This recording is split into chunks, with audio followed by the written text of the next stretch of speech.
مرنے کے بعد انسان کی قبر میں پہلی صبح اور پہلی شام کیسی ہوتی ہے؟ حضرت محمد صلی اللہ علیہ وآلہ وسلم نے فرمایا کہ جب انسان مر جاتا ہے تو قبر کی پہلی صبح بسم اللہ الرحمن الرحیم، سکرات سے مراد موت کی شدت اور سختی ہے جو موت کے وقت پیش آتی ہے، اور موت سے پہلے ہر آدمی پر سکرات کی کیفیت طاری ہوتی ہے۔ بعض وقت سکرات کا اثر اور نشانی اس پر ظاہر بھی ہوتی ہے، اور کسی کو اس شدت کے اثر سے پیشانی پر پسینہ بھی آ جاتا ہے۔ رسول اکرم صلی اللہ علیہ وآلہ وسلم کو جب یہ حالت پیش آئی تو آپ اپنے ہاتھ پانی میں ڈال کر چہرے مبارک پر پھیرتے تھے اور فرماتے تھے لا الہ الا اللہ، یعنی کلمہ طیبہ پڑھتے ہوئے فرمایا کہ موت کی بڑی شدت ہوتی ہے۔ نزع اس تکلیف کا نام ہے جو صرف روح پر اترتی ہے اور تمام اعضاء کو گھیر لیتی ہے، حتیٰ کہ بدن میں روح کے جتنے اعضاء ہیں ان سب کو درد محسوس ہوتا ہے۔ نزع کی تکلیف نفس روح پر حملہ آور ہوتی ہے اور تمام اعضاء کو گھیر لیتی ہے، کیونکہ ہر رگ، ہر پٹھے، بدن کے ہر حصے، ہر جوڑ، ہر بال کی جڑ اور کھال کے نیچے سے حتیٰ کہ سر کی چوٹی سے پیروں تک ہر جگہ سے روح کو نکالا جاتا ہے۔ اس لیے تم اس کے قرب اور تکلیف کا حال نہ پوچھو۔ حتیٰ کہ بزرگوں نے فرمایا موت تلوار کی مار اور آرے کے چیرنے اور کینچی کی کاٹ سے زیادہ سخت ہے، کیونکہ بدن کو تلوار سے کاٹا جائے تو صرف اس لیے تکلیف ہوتی ہے کہ بدن کا روح سے تعلق ہے، تو جب صرف روح کا صدمہ پہنچے تو کس قدر تکلیف ہوگی۔ نیز جب کسی شخص کو مارا جاتا ہے تو وہ مدد بھی مانگ سکتا ہے اور چیخ بھی سکتا ہے، کیونکہ اس کے دل اور زبان میں طاقت موجود ہوتی ہے، لیکن مرنے والے کی آواز اور چیخ و پکار سخت تکلیف کی وجہ سے ختم ہو جاتی ہے، کیونکہ روح نکلنے کی بے انتہا تکلیف ہوتی ہے اور یہ دل پر سوار ہو کر پوری قوت کو ختم کر دیتی ہے۔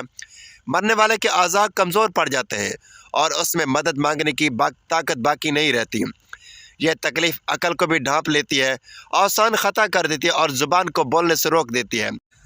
موت کے وقت انسان چاہتا ہے کہ روئے، چلائے اور مدد مانگے، لیکن وہ ایسا نہیں کر سکتا، اور اگر کچھ قوت باقی رہتی بھی ہے تو روح نکلنے کے وقت اس کے حلق اور سینے سے غرغرہ کی آواز سنائی دیتی ہے۔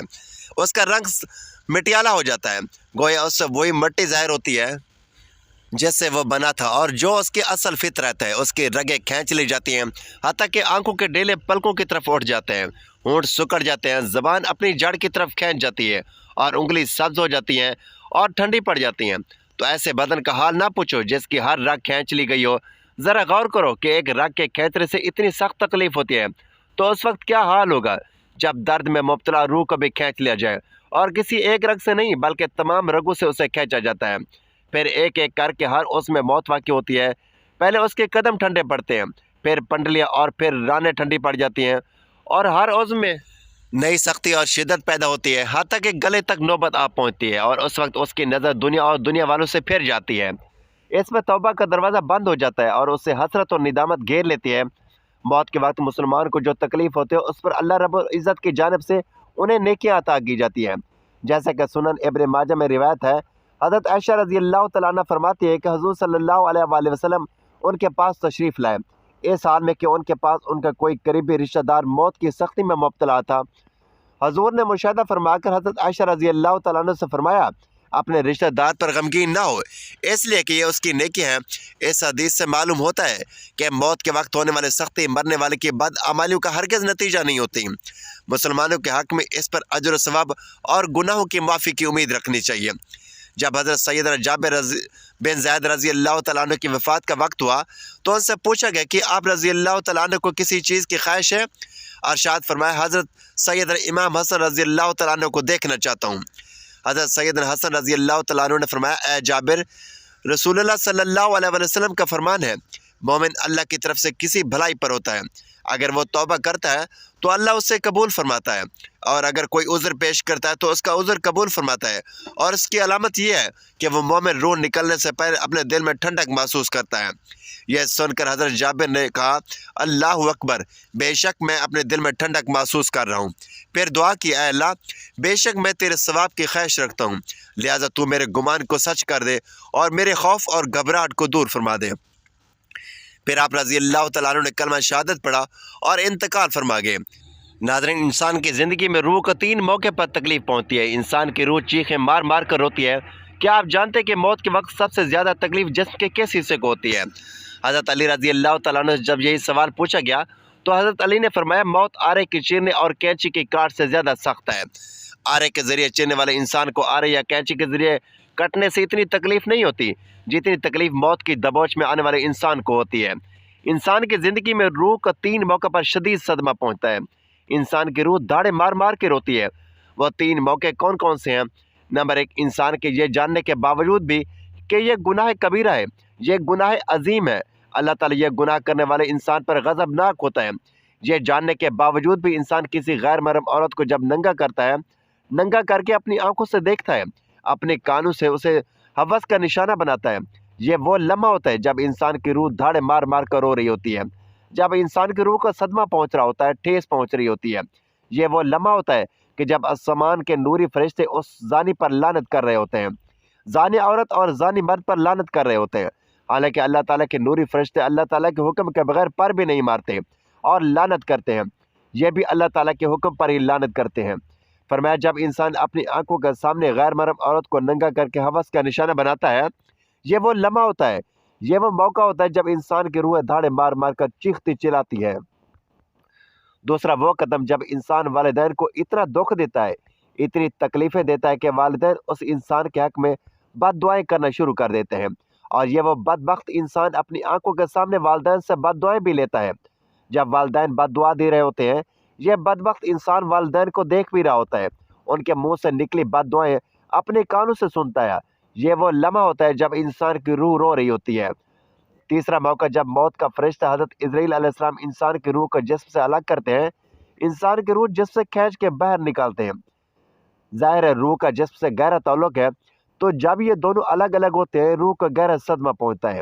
انسان کے جسم پر چھوٹا سا کانٹا لگ جائے تو انسان کو کتنی تکلیف ہوتی ہے، چھوٹی سی چوٹ لگ جائے انسان کو کتنی تکلیف ہوتی ہے، تو جب روح کو تکلیف پہنچے، جب روح کو صدمہ پہنچے اس وقت انسان کو کتنی تکلیف ہوتی ہوگی۔ حضرت حکیم لقمان سے پوچھا گیا کہ حضرت موت کے وقت جسم کا وہ کون سا حصہ ہے جس کو سب سے زیادہ تکلیف ہوتی ہے، سب سے زیادہ صدمہ پہنچتا ہے؟ حضرت حکیم لقمان نے فرمایا انسان کے وجود کا وہ حصہ جس کا روح کے ساتھ گہرا تعلق ہے، اس حصے کو بہت زیادہ تکلیف ہوتی ہے۔ پوچھا کہ حضرت وہ کون سا حصہ ہے جس کا انسان کی روح سے گہرا تعلق ہے؟ حضرت حکیم لقمان نے فرمایا اس حصے کو انسان کے وجود کا مرکز کہا جاتا ہے، یہ وہ حصہ ہے جو روح کے بغیر زندہ نہیں رہ سکتا۔ جیسے ہی روح جسم کو الوداع کہتی ہے، دل بھی کام کرنا چھوڑ دیتا ہے، اور جب یہ دونوں ایک دوسرے سے الگ ہوتے ہیں دونوں تکلیف میں ہوتے ہیں، دونوں کا درد انسان کا وجود برداشت نہیں کر پاتا۔ مرتے وقت ناخنوں کے درد کو بھی انسان محسوس کرتا ہے، بالوں کے درد کو بھی انسان محسوس کرتا ہے، حالانکہ یہ وہ حصہ ہے جس کے کاٹنے سے انسان کو تکلیف نہیں ہوتی، لیکن موت کے وقت ان کی تکلیف انسان محسوس کرے گا۔ تو فرمایا موت کے وقت سب سے زیادہ تکلیف دل کو ہوگی۔ فرمایا اس دل کو پاک کر لو، اس دل کو پتھر نہ بناؤ، اس دل کو نرم کر لو۔ آپ صلی اللہ علیہ وآلہ وسلم سے پوچھا گیا اگر دل پتھر بن جائے تو ان پتھر دلوں کو نرم کرنے کا کوئی نسخہ بتا دیں۔ آپ نے فرمایا پتھر دلوں کو نرم کرنے کا ایک ہی نسخہ ہے، وہ ہے مسکینوں کو کھانا کھلانا، یتیموں کا سروں پر شفقت بھرا ہاتھ رکھنا۔ مسکینوں کو کھانا کہ تم کھلاؤ، تمہارے دلوں کو نرم میرا اللہ کرے گا۔ انسان اپنی زندگی میں بہت سے کام محض لذت یا خواہش کو پورا کرنے کے لیے کرتا ہے، جس کی وجہ سے یا تو اس کا پیسہ برباد ہوتا ہے یا صحت۔ موت کو یاد رکھنے والے کی خواہشات کم ہوتی ہیں۔ اس کے بارے میں حضور صلی اللہ علیہ وآلہ وسلم نے فرمایا لذتوں کو ختم کرنے والی موت کو کثرت سے یاد کیا کرو۔ بارگاہ رسالت میں عرض کی گئی کون سا مومن زیادہ عقل مند ہے؟ ارشاد فرمایا موت کو کثرت سے یاد کرنے والا اور موت سے پہلے موت کی تیاری کرنے والا، یہی وہ لوگ ہیں جو زیادہ سمجھدار ہیں۔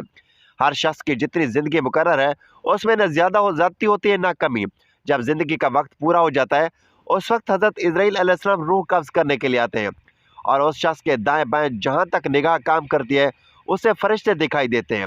مسلمانوں کے آس پاس رحمت کے فرشتے ہوتے ہیں اور کافر کے دائیں بائیں عذاب کے فرشتے ہوتے ہیں۔ اس وقت ہر شخص پر اسلام کی حقانیت آفتاب کی سے زیادہ روشن ہو جاتی ہے، مگر اس وقت کا ایمان معتبر نہیں، اس لیے کہ حکم ایمان بالغیب کا ہے، اور اب غیب نہ رہا بلکہ یہ چیزیں مشاہدہ ہو گئی۔ مرنے کے بعد مسلمانوں کی روحیں حسب مرتبہ مختلف مقاموں میں رہتی ہیں، بعض کی قبر پر، بعض کی زمزم شریف میں، بعض کی آسمان و زمین کے درمیان، بعض کی پہلے دوسرے ساتویں آسمان تک، اور بعض کے آسمانوں سے بھی بلند، اور بعض کی روحیں زیر عرش قندیلوں میں، اور بعض کی علیین میں، مگر کہیں بھی ہوں اپنے جسم سے ان کا بدستور گہرا تعلق ہوتا ہے۔